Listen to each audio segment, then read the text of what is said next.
Iranians have a long history of ties with the East African coasts.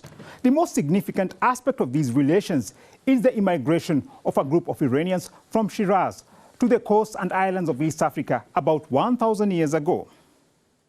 The main substantial explanation comes from the Kilwa Chronicle. One important information that comes from this Portuguese chronicle is that the people who came, they were Iranians. That is very clear because it says that they are from Shiraz, led by Ali bin Hassan. Hello, I'm Mubarak Kenyam, and welcome to this edition of Africa Today, which is focusing on the historical immigration of Shirazis from Iran to the East African coasts. We shall briefly look at how this movement influenced the formation of the Swahili culture and civilization. We are also asking what efforts are being made to preserve this tangible heritage. And as you watch, let us know what you think by sending us your views and comments through our email handle, and stay tuned till the end.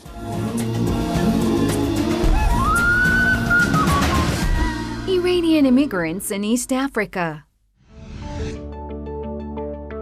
African traditional history recognizes early connections with the Persian Gulf. The most pervasive are stories of origin from Shiraz. Historical accounts tell of the voyage of 7 ships manned by a father who left Shiraz with his 6 sons for East Africa. He later established permanent settlements across a vast region of the eastern coast of Africa. These Iranians from Shiraz had deep and long-standing social and cultural impacts on indigenous people of East and Southern East African coasts.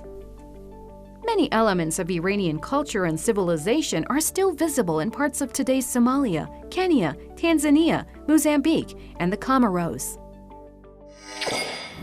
The cultural heritage of Shirazis who settled in East Africa include the celebration of Nowruz, prevalence of Iranian architecture, and the massive influence of Persian in Kiswahili, the main language spoken by East Africans. To discuss the historical immigration of Shirazis from Iran to East Africa, we are joined here in the studio by Professor Amir Bahram Arab Ahmadi. He's a historian and the head of the Central and Southern Africa Studies Department at the University of Tehran. Also joining us from Tanzania is Professor Abdul Sharif of Zanzibar. Professor Abdul Sharif's current research interests is on the history of Zanzibar, the Swahili coast, and the Indian Ocean. We start off with Professor Arab Ahmadi.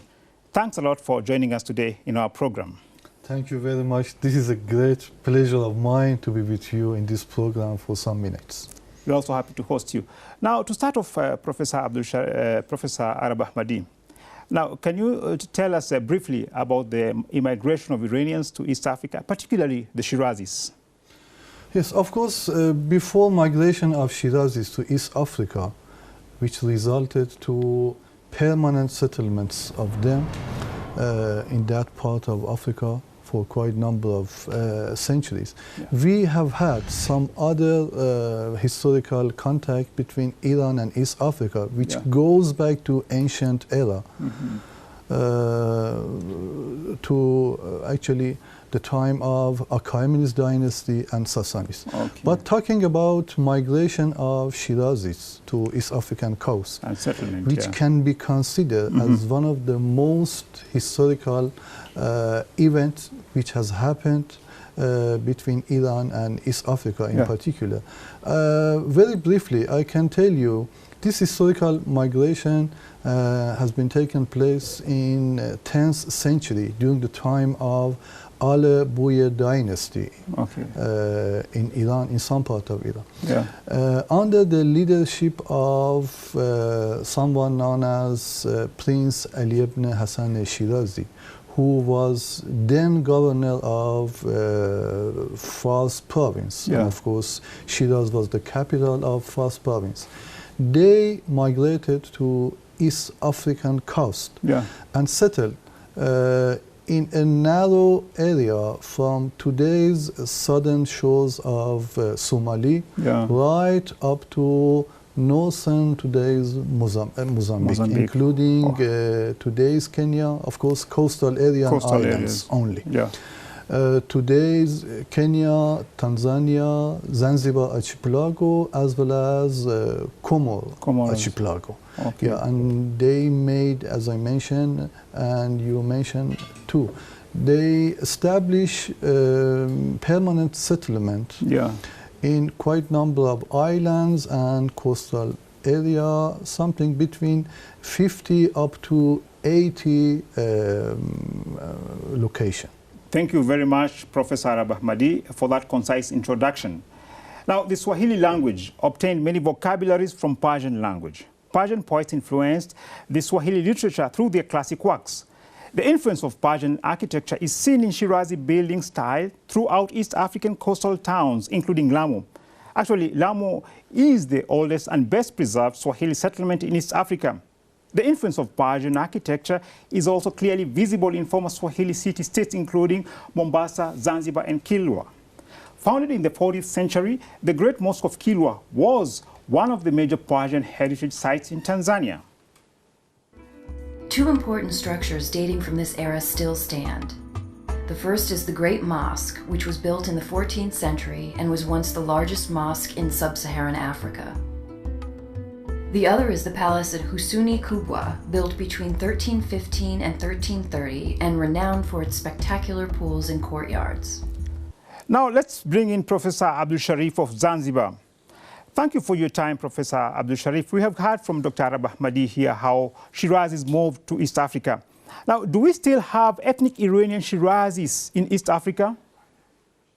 When they came to East Africa, they intermarried with the local people. And in fact, we have writing one of the oldest traditions, the Kilwa tradition, a chronicle, in which it says that Hassan bin Ali, the person who came so many centuries ago, married the daughter of the local chief. And therefore, his children then became legitimate from his side as well as from the mother's side.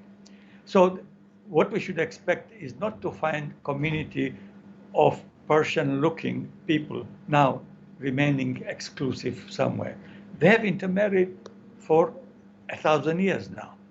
And so you'll find them from brown to black, but you ask them, what is your origin? They'll say, we are Shirazi. And they will recount their history.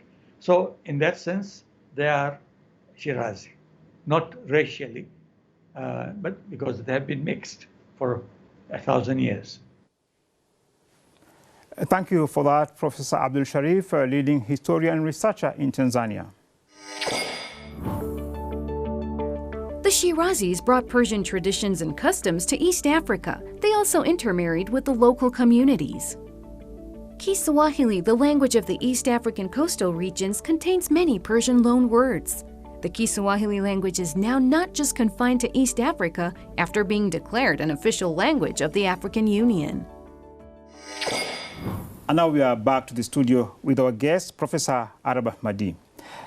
Professor, can you elaborate to us on how the Shirazis impacted on the culture of East Africans? Yeah, this is a very deep question and of course should have an extensive answer. To be honest, due to long-standing settlement of Shirazis in East African coast and island, approximately 500 years, and of course, since they established a very friendly relation with, indigenous people of East African coast through intermarriage, and of course, based on equality, which was very, very important for Africans. They transferred either directly or indirectly some part of Iranian culture and of course customs to East African indigenous people. For example, they have been very influential for enrichment of Kiswahili language. Right now, there have been more than 500 Persian words which have been inherited and now used in day-to-day interaction by Swahili-speaking people. Yeah. Either those who, Swahili language is considered as their first language or second language, no different. Yeah. And this reality has been recognized by Swahili Academy of Kenya and Tanzania. Yeah. Apart from Persian words, we will see strong traces of Persian or Farsi literature on Swahili literature. Some great Iranian poets such as Sa'di, Ferdowsi, Khayyam and Hafiz have been influential, of course, indirectly to Swahili culture and Swahili literature.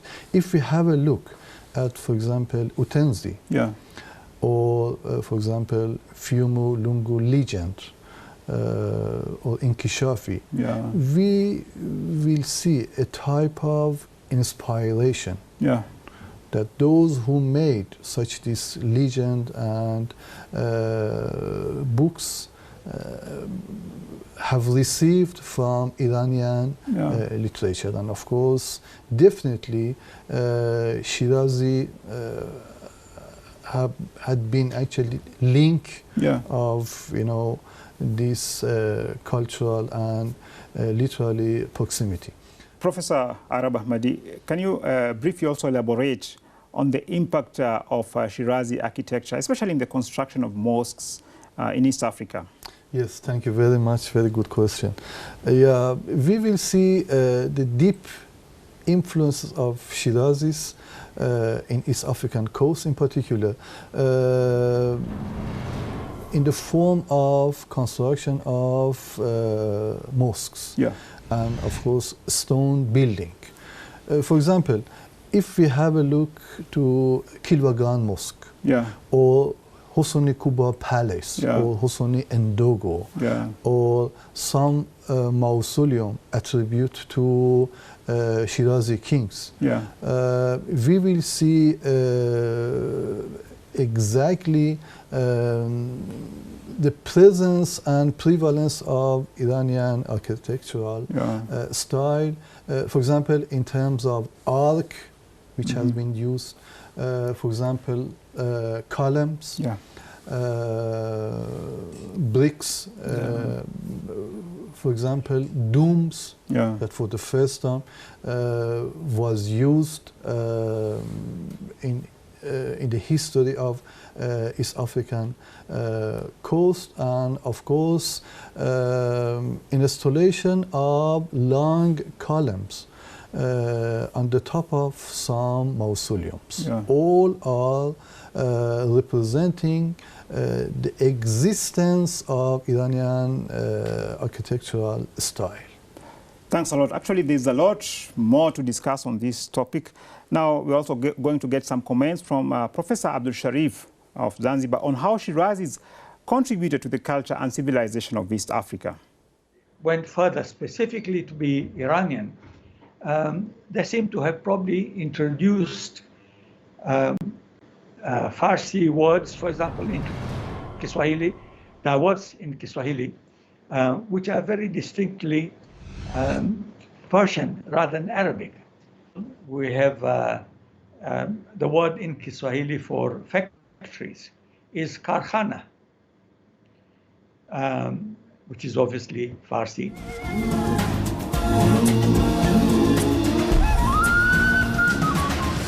Iranian immigrants in East Africa.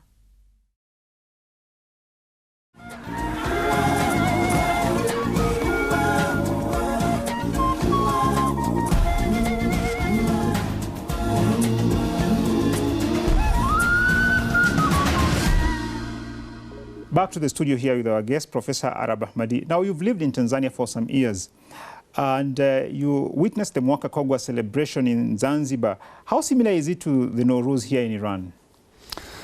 Yeah, I do remember when I was in Tanzania, I had a chance once to actually participate in Muaka Kukba festival, which used to held every year in a certain township known as Makuntochi. During that day, a lot of people are coming, not only from Zanzibar, but also from Kenya and Tanzania to watch it. Of course, answering to first part of your question, as I mentioned, celebration of Nowruz, which means a new day, and we actually celebrated at the beginning of new Iranian year or new solar year, was introduced by Shirazis to indigenous people of East African coast and island, and was accepted by them. And they kept it and preserved it as a part of their own tradition, even after eradication of Shirazi kingdom. They kept it and preserved it. And of course, they continue to celebrate it year after year until now. But to be honest, the Nowruz celebration that we are celebrating in Iran is to some extent different from Muaka Kukba. Almost 50% of Iranian Nowruz celebration is intact, whilst from African side, they have entered some part of their own culture, local cultures, and tradition, which they have inherited from their ancestors. Now let's take a look at Muaka Kukba celebrations in Zanzibar. This is only the beginning of Muaka Kukwa ceremony. On the day of the ceremony, thousands of Zanzibari people, together with tourists and reporters from around the world, would flock to the main square of Makunduchi to watch the Muaka Kukwa, an event which is more of a fight.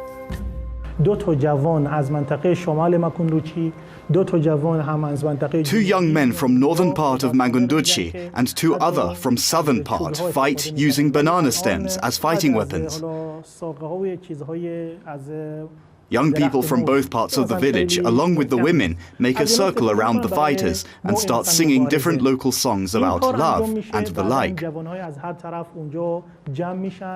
Either side of the combat who feels the defeat would surrender, otherwise it would continue until one side surrenders.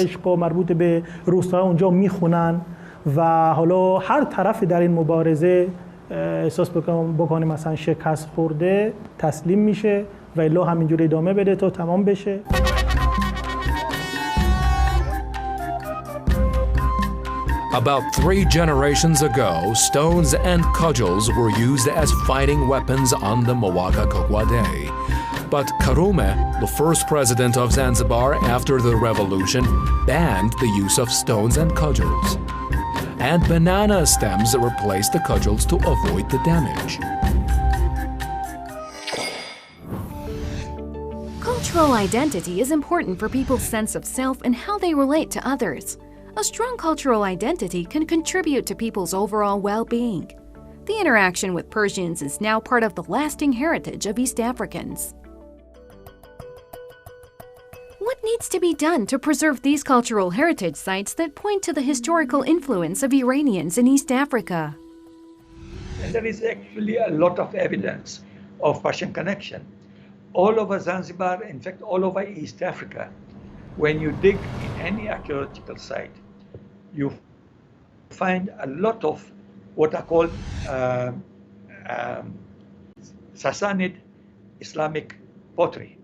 Plenty, thousands of pieces of this pottery exist, and they actually give the date of when they were imported into this area, and then of course buried in the ground. So all of these heritage sites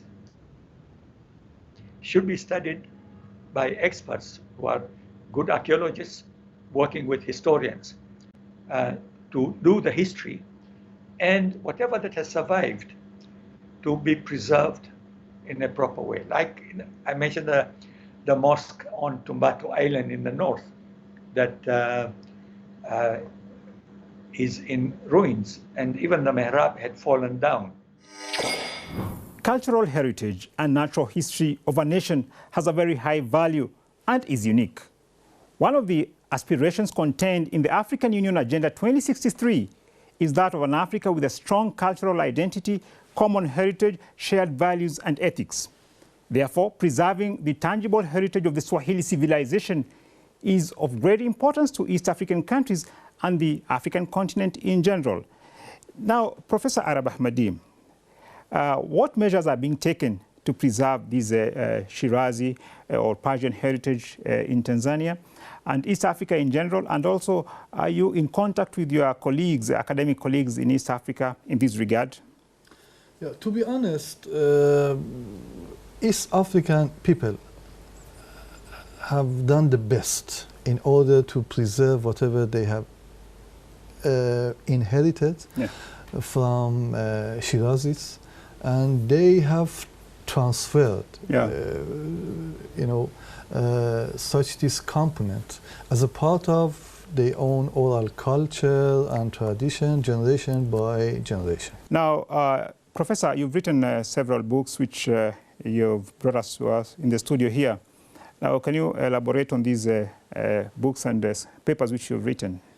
Yeah, I can say on my own part, I have tried to do whatever I could do. I have traveled several times to Tanzania, Kenya and Zanzibar, and I have extracted a lot of, I can say, rare and unique information through my field studies work. I have communicated with some ordinary people in the coastline of Tanzania and Kenya, and I have, as I mentioned, I have extracted even some traditions from, I can say, their own hearts. I have actually talked to them. I have listened, some legend, that they have received from their fathers, forefathers, and through this, I have tried to discover some fact which can be considered as, very valuable oral literature involving about the history of Shirazis. These are some of the books, and of course, apart from this book, I have written quite a number of scholarly papers. Thank you very much, Professor Arab Ahmadi, for your time here and your incisive analysis on the immigration of Shirazis to East Africa. And we look forward to the strengthening of the cultural and historical ties between the people of Iran and East Africa. Thank you very much. I have to thank you and the organizer and producer of this fruitful program, which gives a lot of information about common history of Iran and East Africa. Thank you.